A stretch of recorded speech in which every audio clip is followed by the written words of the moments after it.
ఆలు లేదు సూలు లేదు కానీ తెలంగాణలో కొత్తగా ఏర్పడబోయే పార్టీ అప్పుడే వసూల దందా మొదలుపెట్టింది. మరో పార్టీతో కలిసి పురపోలులో బరిలోకి దిగుతామని ఆ పార్టీ చీఫ్ ఈ మధ్య ప్రకటించారు.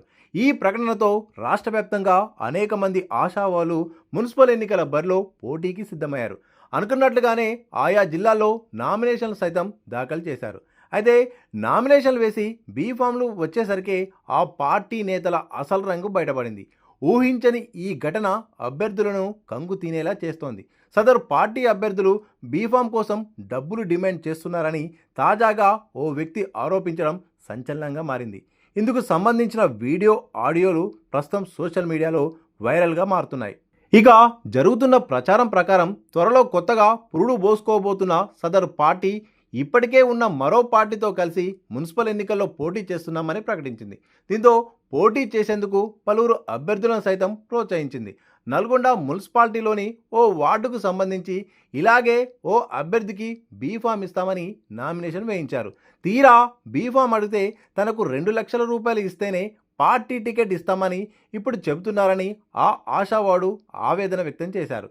కింది స్థాయి నేతల వసూల పర్వం కొత్తగా రాబోతున్న పార్టీ అధినేతకు తెలియదేమో అని భావించాడు.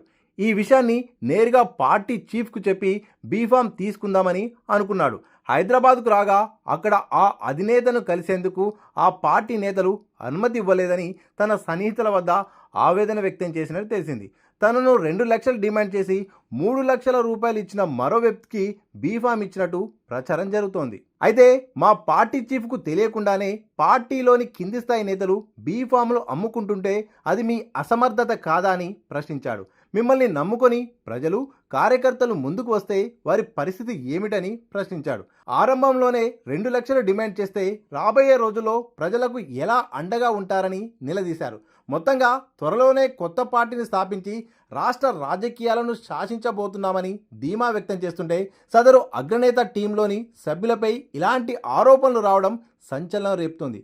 మరి ఈ వ్యవహారంపై సదరు అధినేత ఎలా రియాక్ట్ అవుతారో చూడాలి. మరి తెలంగాణలో మున్సిపల్ ఎలక్షన్ జరుగుతున్నాయి కదా, ఒక పార్టీ నుంచి పోటీ చేయాలంటే దాని బీఫామ్ కావాలంటే 2 లక్షల రూపాయలు ఇవ్వాలంట. అయితే విషయానికి వస్తే ఇప్పుడు తెలంగాణలో ఒక కొత్త పార్టీ ఏర్పడి ఇంకో పార్టీతో టైప్ పెట్టుకుంది. అయితే ఆ పార్టీ నుంచి పోటీ చేయాలని ఒక వ్యక్తి అనుకున్నాడు. అయితే పోటీ నామినేషన్ కూడా వేయడం జరిగింది. అయితే బీఫామ్ 3 తారీఖు వరకు సబ్మిట్ చేయాలంట. ఈ బీఫామ్ కావాలంటే 2 లక్షల రూపాయలు ఇస్తేనే బీఫామ్ ఇస్తామన్నారట.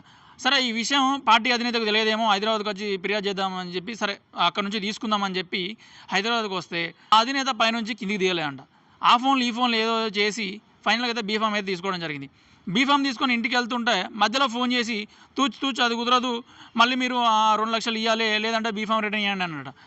ఏంది అర్థమవుతలేదు, ఇదేదో బిజినెస్ మంచిగా ఉంది, ఏది బిజినెస్ ఇది ఏంది అర్థమవుతలేదు. సరే, మనం కూడా ఒక పార్టీ పెట్టుకొని ఆ బీఫామ్లు అమ్ముకోవడం మంచిగా ఉన్నది. ఈ విషయం అధినేతకు తెలియవచ్చు, లేక తెలిసి ఉండకపోవచ్చు. తెలియకపోతే ఒక పార్టీలో కింది స్థాయి వ్యక్తులు బీఫామ్ అమ్ముకుంటున్నంటే అది మీ అసమర్థత కాదా అని.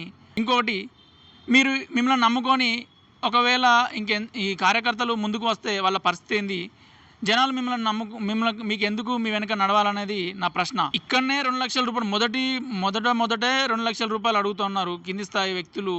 ఒకవేళ మీకు తెలియకుండా జరిగితే మీరు ఇంకెలా ముందుకు వెళ్ళగలరు? తెలంగాణలో ప్రజలు మీరు ఎలా కాపాడగలరు? వాళ్ళ తరపున మీరు ఎలా కొట్లాడగలరు అన్నది నా ప్రశ్న.